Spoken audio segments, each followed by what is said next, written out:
It is a border crisis that Texas leaders say is costing you hundreds of millions of dollars every single year. And tonight, the KPRC2 Investigates team reveals the crisis is only getting worse. The monthly number of people apprehended on the southern border is the highest it's been in nearly 20 years. Take a look at the numbers. Under President Obama, the highest number of people caught illegally crossing the border in a single month was just over 67,000. Under President Trump's administration, the biggest single month number was in May of 2019 at nearly 133,000. And just 2 months into President Joe Biden's presidency, a staggering 168,000 people apprehended just last month. They are adults, families, children crossing alone, and some of them are immigrants with criminal records. Tonight, KPRC2 investigator Robert Arnold is back in South Texas as border agents are at a breaking point. Just what are the solutions to slow the surge? It's an investigation you'll see only on 2 tonight. Exhausted, dehydrated, determined. A group of immigrants federal agents say illegally crossed our border marched toward what they hope will be their permanent home, the United States.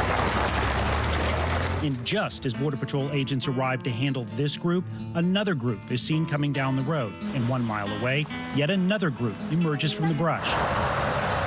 All in the small town of La Joya, which is about 23 miles west of McAllen. Pues la situación está muy difícil en Honduras.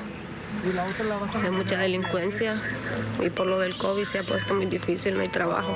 Griselda Ramos and her 1-year-old daughter spent a month making their way from Honduras to Texas. Smugglers got them across. Feo. Nos tratan mal a uno. Los niños sufren. No nos dan comida.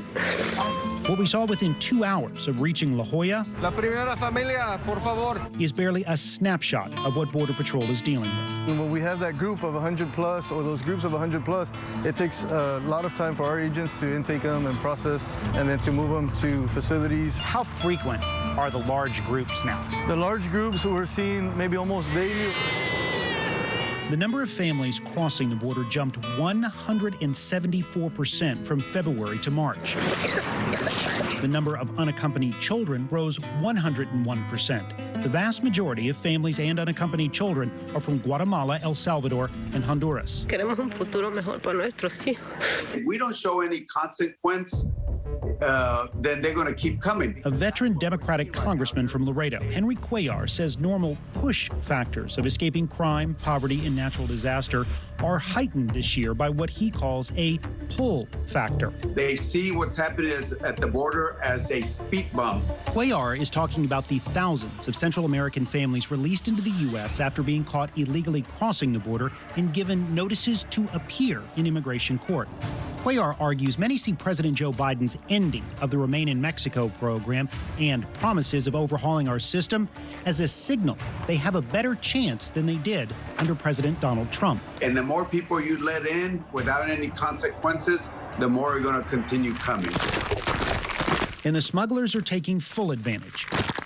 A half-mile walk down this trail to the banks of the Rio Grande in the town of Roma brought us to a popular spot for smugglers. Children's toys, discarded clothes, baby carriers, cell phones, foreign currency, and destroyed rafts litter the riverbank.